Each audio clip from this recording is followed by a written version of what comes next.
મિત્રો, શૈક્ષણિક વર્ષ શરૂ થઈ રહ્યું છે અને નાના નાના ભૂલકાઓનો બાલવાટિકામાં અને ધોરણ 1માં પ્રવેશ થઈ રહ્યો છે. ત્યારે શિક્ષકના મહત્વ વિશે વાત કરવાની થાય તો એક માં હોય છે એ પોતાના બાળકને જ્યારે પડોશન રમાડવા માંગે ને છતાં પણ એ એકલો નથી મોકલતી અને શિક્ષકના હાથમાં એ 5 વર્ષનું બાળક થાય એટલે એને 11 થી 5 સુધી મોકલી દે છે. મિત્રો, કેટલો વિશ્વાસ હશે એક અજાણી વ્યક્તિના હાથમાં પોતાના બાળકને સોંપવું.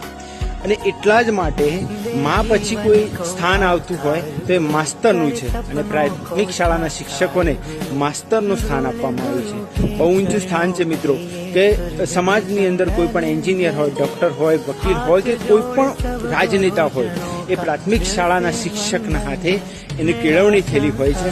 એટલે મિત્રો, પ્રાથમિક શાળાનો શિક્ષક એ ખૂબ જ મહત્વનું સ્થાન ધરાવે છે. માસ્તર એ માસ્તર.